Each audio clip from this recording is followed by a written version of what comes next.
Welcome to The Explainer. Today, we're building a blueprint for the future. We're diving deep into what's called GPON architecture. And if you're an operator planning your next-generation fiber network, this is for you. Let's get right into it. So think about this for a second. We're talking about replacing a network of copper wires that has been the absolute backbone of telecommunications for over a century. Its time is, well, it's coming to an end. The challenge of upgrading this massive legacy infrastructure is just immense, and for most, the answer is fiber optics. And that sets the stage perfectly for our topic, GPON. All right, so let's start with the basics. GPON, the network blueprint. What exactly is this new foundation for connectivity? Well, GPON is the modern standard for building the fiber access networks that are going to replace that aging copper infrastructure. Now, the term you really got to latch onto here is passive optical network. What does that mean? It means GPON connects one central spot, your office, to a whole bunch of endpoints without needing any powered equipment out there in the field. And that's the magic, right? These passive splitters make the network way simpler, which slashes maintenance and operational costs. And this flexibility, it's one of GPON's greatest strengths. This is not a one-size-fits-all kind of deal. Operators can choose exactly how deep they want to run that fiber. Maybe just to a neighborhood cabinet, or to an entire apartment building, or, all the way into an individual customer's home. Let's talk speed. What kind of power are we dealing with here? The main downstream rate for GPON is 2.4 gigabits per second. And listen, that's not just a fire hose of data for today's 4K streaming and gaming. No, this is about future-proofing the network for apps and services we haven't even dreamed up yet. And this is where it gets really efficient. A single strand of fiber coming from your central office can be split to serve up to 128 different customers.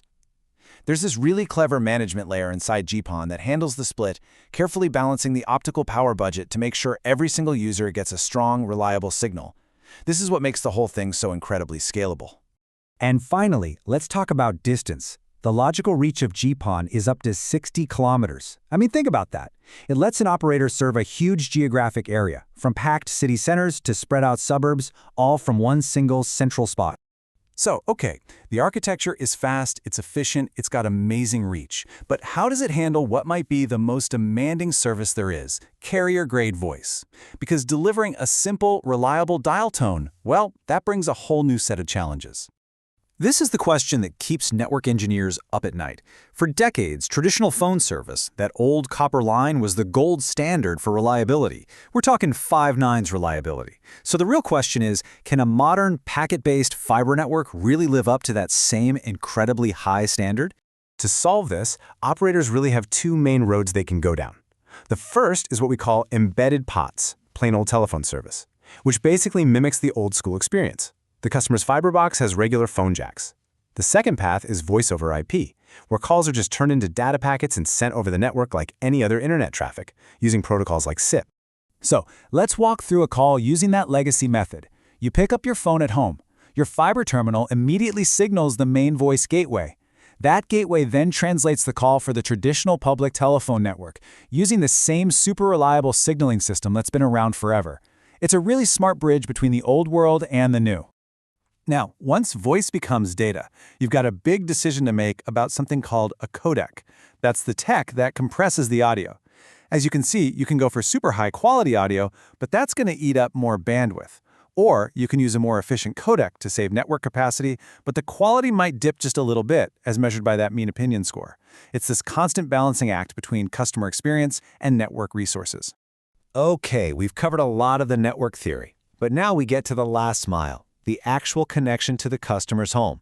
And this is where the perfect, pristine theory of the network architect crashes right into the messy reality of the real world. And this gets right to the heart of it. This isn't just about convenience. We're talking about a non-negotiable requirement for public safety. You have to be able to call 911. That access has to be there, even when the power goes out. So here's the fundamental issue. The fiber network out on the street is passive. But the little box in the customer's home, the optical network terminal, that thing needs power. Now, old copper lines actually carried their own power, but fiber optics, they only carry light. So if the house loses power, that box goes down. Game over. And this is the solution. It's pretty straightforward, really. To keep that essential phone service online, operators install battery backup units right next to the fiber terminal. A standard one will give you about 8 hours of runtime, plenty of time to keep a corded phone working for 911 calls.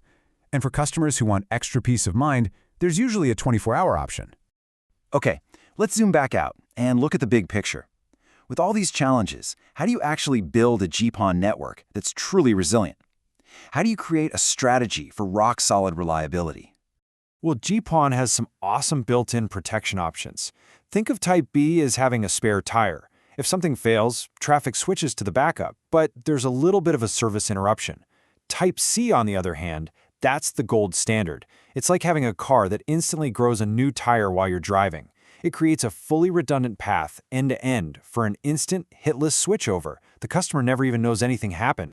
So here it is, your resilience checklist. First, use quality of service to give voice traffic its own express lane on the network. Second, engineer for super low latency and almost zero packet loss. Third, pick the right protection plan, type B or C for your customers' needs. Fourth, absolutely mandate battery backups for your voice customers. And finally, lock it all down with strong security to protect everyone's data on that shared fiber. Look, the writing's on the wall. That old copper network is fading into history. GPON gives us a powerful, scalable, and efficient way forward. But as we've seen today, deploying it right means you have to grapple with the real-world challenges of power, of reliability, and of service continuity. So the question isn't if you should move to fiber, it's whether your strategy is ready for reality.